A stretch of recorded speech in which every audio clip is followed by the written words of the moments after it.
السلام علیکم ورحمۃ اللہ وبرکاتہ۔ استقبال ہے ناظرین آپ کا ہمارے YouTube channel H S official میں۔ سامعین، روزنامہ تاثیر اخبار کی خبر پیش خدمت ہے۔ جمعیت العلماء ہند نے مسلمانوں کو دو حصوں میں تقسیم کرنے کا کام کیا ہے۔ مولانا نبی حسن صاحب، اسلامی اسکالر اور دارالعلوم رشیدیہ زکریہ ارریہ کے ناظم مولانا نبی حسن نے ملک میں چل رہی دو گروہوں کی سرگرمیوں پر سنگین الزام لگاتے ہوئے کہا کہ ہندوستانی تنظیم جمعیت علماء نے ملک کے مسلمانوں کو دو حصوں میں تقسیم کرنے کا کام کیا ہے۔ انہوں نے کہا کہ ایک ہی فیملی کے دو الگ الگ لوگ جمعیت العلماء ہند بنا کر مسلمانوں کو آپس میں بانٹ کر اپنی روٹیاں سینکنے میں مصروف ہیں۔ انہوں نے سنگین الزام لگاتے ہوئے کہا کہ پرائیویٹ مدرسہ جو لوگوں کی مالی مدد سے چلایا جاتا ہے اور جہاں علاقے کے غریب، نادار اور کمزور بچے ملک ہندوستان کے صاحب ثروت لوگوں کے عطیات سے چلائے جاتے ہیں، اور دیگر ریاستوں کے صاحب ثروت حضرات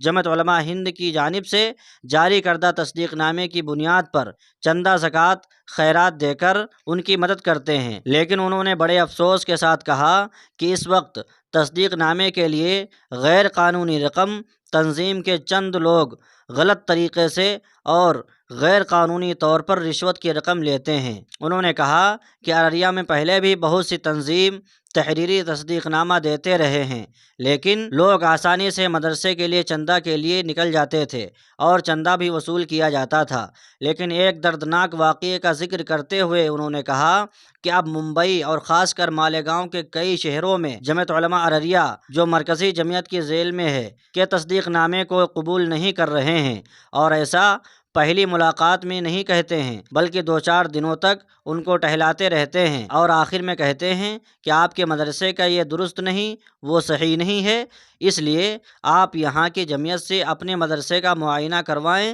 تب جا کر آپ کو تصدیق نامہ ملے گا۔ بتائیے آخر مرکزی جمعیت نے ریاستی، ضلعی اور بلاک سطح پر کیوں کمیٹیاں تشکیل دی ہیں؟ انہوں نے یہ بھی کہا کہ تمام تحصیل سے تصدیق نامہ جاری کرنے کے عوض کچھ کمیشن طلب کرتے ہیں، اور جو محصل پیچھے کے دروازے سے کمیشن خوروں کی جیب بھر دیتے ہیں تب انہیں تصدیق نامہ جاری کر دیتے ہیں، جس کی وجہ سے یہاں بہار، یو پی اور بنگال کے علماء اکرام جو مدرسے کے لیے چندہ کے لیے گئے ہیں انہیں کافی پریشانی کا سامنا کرنا پڑ رہا ہے۔ پریشان تو کم، انہیں ذلیل و خوار کیا جاتا ہے۔ ان کی طرف سے ہراساں کیے جانے کی وجہ سے گزشتہ سال ایک مولانا کا دل کا دورہ پڑنے سے دردناک موت ہو گئی تھی۔ مولانا نبی حسن صاحب نے ندامت بھرے لہجے میں کہا کہ جب مسلمانوں کا ایسا گروہ علماء کو ہراساں کرتا ہے، دلالی کرتا ہے اور کمیشن کھاتا ہے تو پھر اس برادری کے غریب، لاچار اور بےکس بچوں کی تعلیم کا کیا حال ہوگا؟ انہوں نے ایک اور بات کہی